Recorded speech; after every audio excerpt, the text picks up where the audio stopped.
Here we are at the beginning of the 2015 session. Once again, the budget is going to be an issue. What's the status of our budget heading into the next budget cycle? So the status is the most important thing for people to remember is that we have an 8% increase in the budget. We have $3 billion that the taxpayers have sent us on top of what they sent us in the last biennium. And yet what we see from the governor is his budget calls for a 15% increase in spending, which is wildly beyond what we have the ability to do. Now, we have issues with McCleary. I am confident that we're going to continue to meet those obligations, but to be honest, we may not be able to meet it in their time frame, in the court's time frame. And so I think one of the first things we ought to do is really prioritize what we're doing. And taxes shouldn't even be on the table, candidly. And it's been front and center in the governor's budget, all of the different proposals that he wants to do. He wants a capital gains tax. He wants a carbon tax, which is going to affect, food prices, fuel prices, electricity prices. So again, for what? I mean, I think it's about time that we need to really address, our state spending. And so the last thing you should be doing is talking about increasing taxes.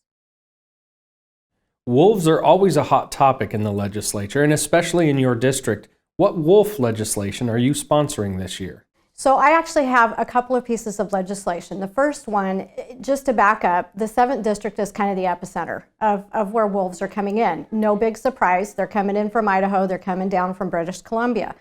But the hard part and what we're seeing is that we're at a saturation level. We have deer, elk, and moose populations that may not sustain that kind of a wolf population. And we've had, a lot of livestock killings and injuries. And so it's really in chaos, frankly. And so what my bill would actually do is to allow for regional delisting for the Fish and Wildlife to say, hey, we have enough wolves in this area, we should move forward with that, and really work with the communities to put the communities first and our wildlife, our local wildlife first. And so I know it's going to be a challenge, but I'm up for the task.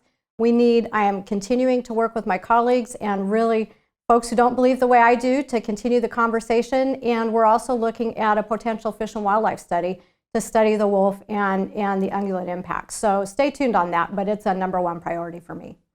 Tell us a little bit about your bill to help keep local housing costs down.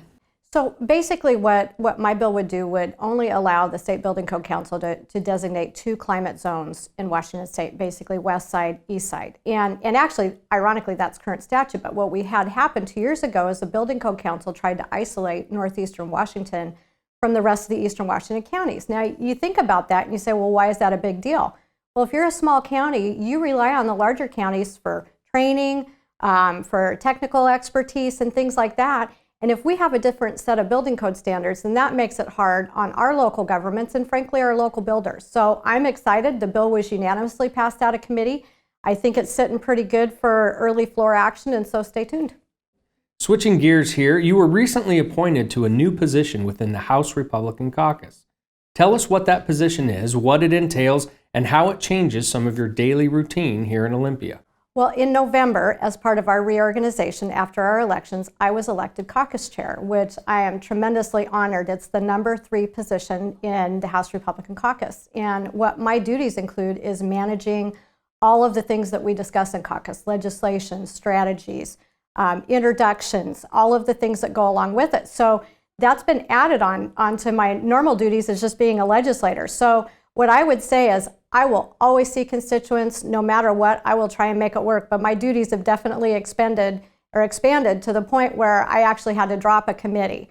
But I'm excited still to serve on environment as assistant ranking. I serve on healthcare, and I tell you what, it is just an honor. I want to help our caucus be successful and more importantly, my constituents in the state. So stay tuned. It's been an interesting week and a half long ride already.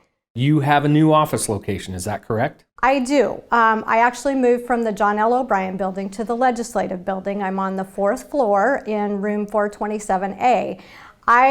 For those who know, I actually love to stay where I'm at. I don't really like a lot of change, but in this case, because of my new legislative duties and being involved in more meetings, folks really suggested that it would be good to be over here. So I'm excited about it. I moved in, encouraging folks to come and see and come visit. And again, phone number stays the same. So it's 360-786-7908, but my office location did change.